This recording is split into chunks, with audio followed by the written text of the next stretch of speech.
Hi, everybody. My name is Sarah from Pearls of Wisdom and Food with Keto under 20 Total Carbs. And I'm the old gray-haired broad slash turtle that keeps things nice and simple. Why? Because it can get pretty confusing out there in the keto, carnivore, carnivish world. I, I don't know about you, but I feel so overwhelmed by this keto mountain slide of, you need this product, you need that product, you need this supplement, this drink, that powder, that whatever. I guess it was bound to happen. We can't keep keto nice and simple, which means to me, a portion of protein, a couple of eggs, a little salad. It's all simple, OMAD, working on feeling better, just buying better quality foods when I can, putting it together, learning that there is such a thing as not having stress and anxiety. What? What? You mean you can be calm and content? And satiety. And satiety is something that I never, ever had with the standard American diet. I never, ever had with WW. I was always hungry.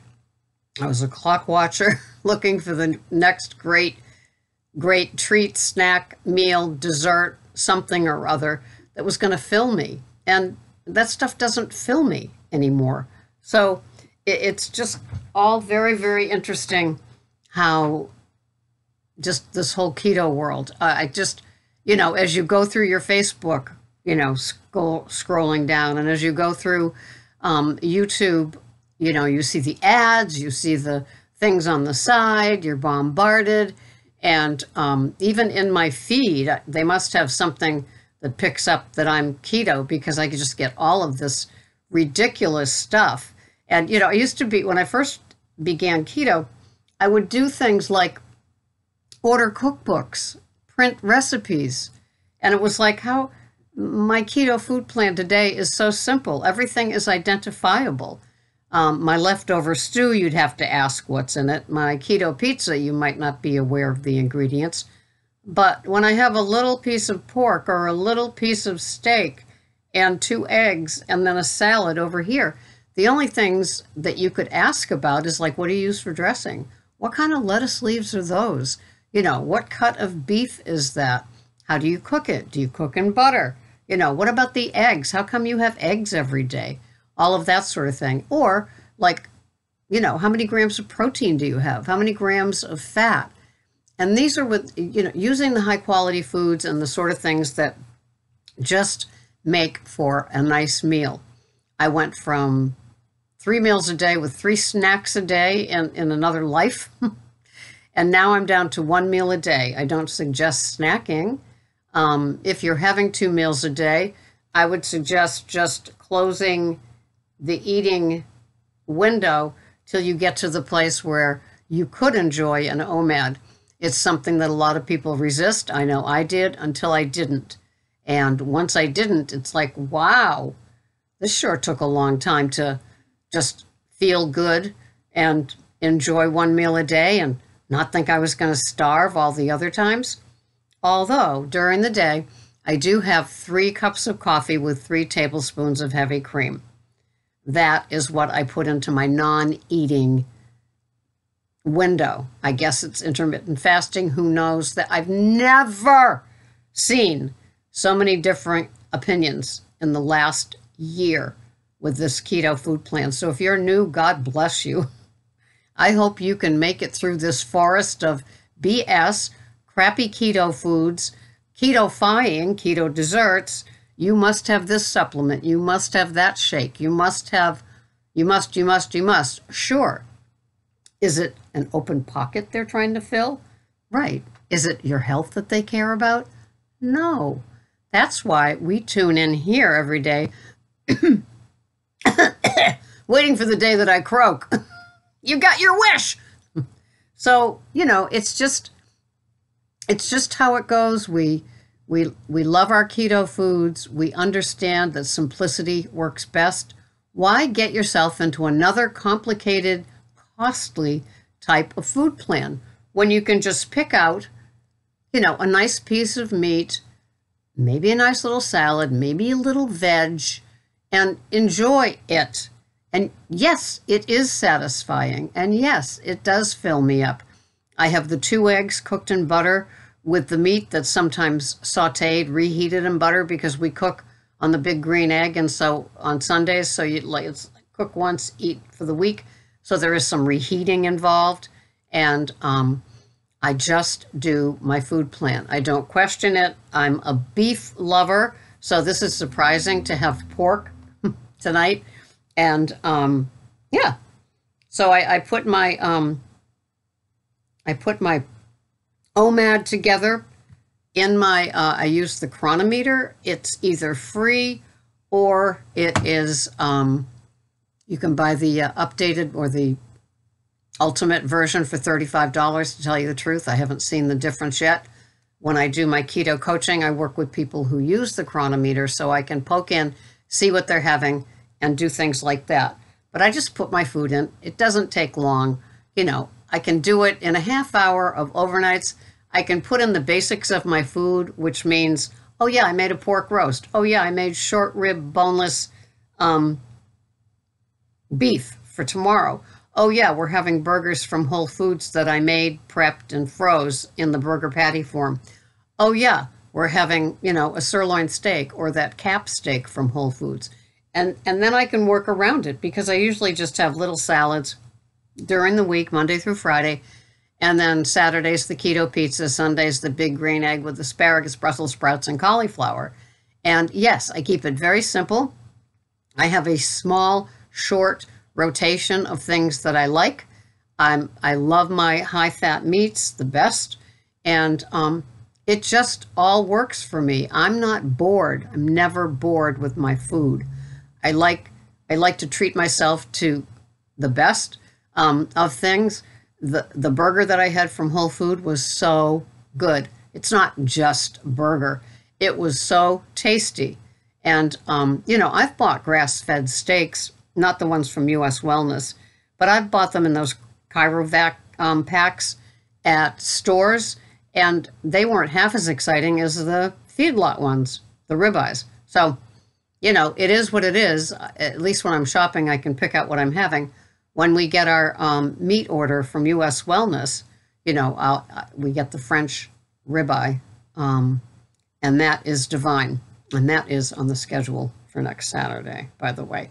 So I don't have one every week. I kind of space them out every 3 to 4 weeks. So it's a delicious treat. And in the meantime, I just buy regular feedlot ribeyes, and they work because I can pick out the steaks that have the gorgeous fat in them.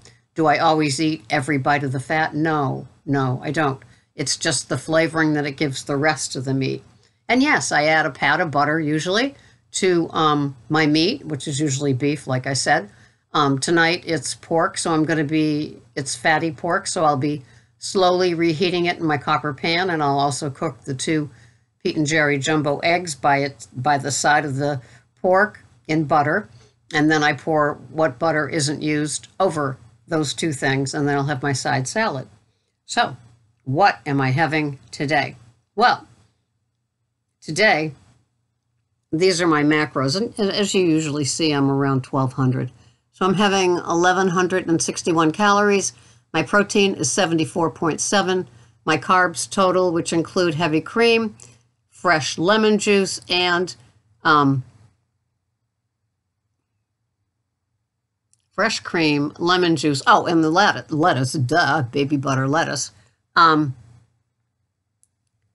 those 3.7, I never play with the net. It's too slippery for me. I'm a recovering food addict, so that means every day I have a reprieve.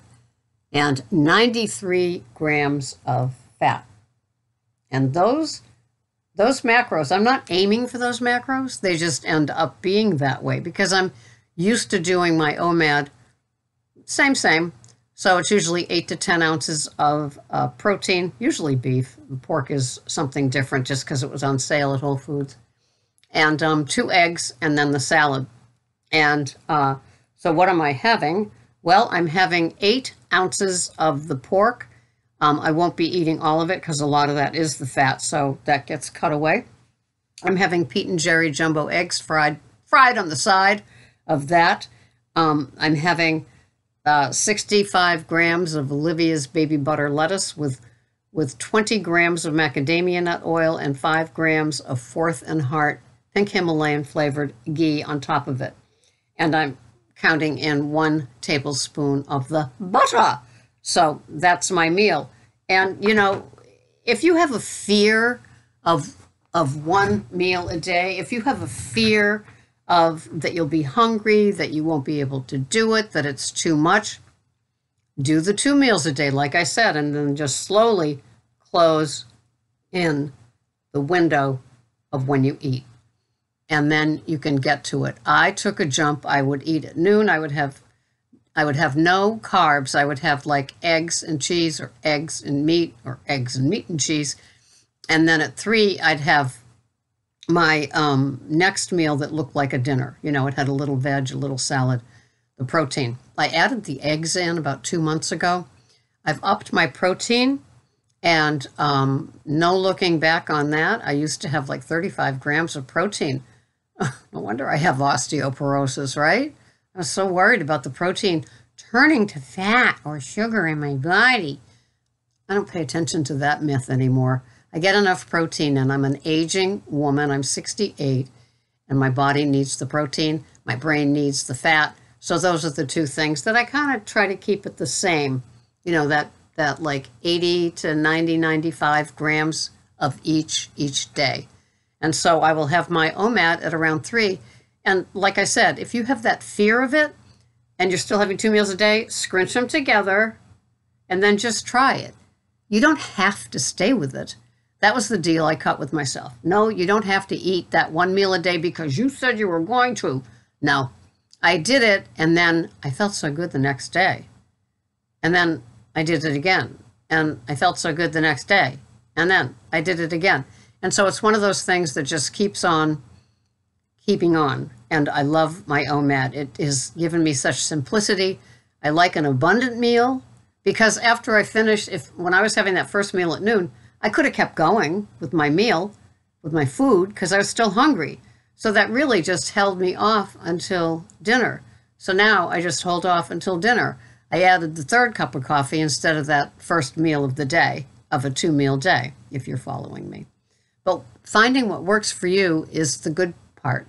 You don't have to spend a lot of money on cookbooks, on supplements, on oils, on all that kind of stuff. You are filling the pockets of profiteers that might not have your health in mind. So there's a lot of just a little shady keto products out there now. You just don't know what you're going to get.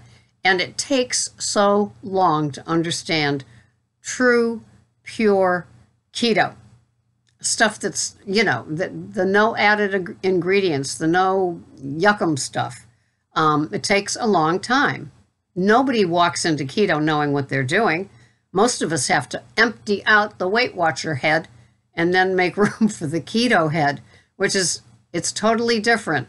And you'll catch yourself at times thinking, well, maybe I could just have one of those low-carb wraps. I only have 5 total carbs, and those have only 6 net carbs. And then you find out that the 6 net carbs are really 20 carbs, and they just pump it full of cellulose, so it's all fiber. You don't want to get into that game.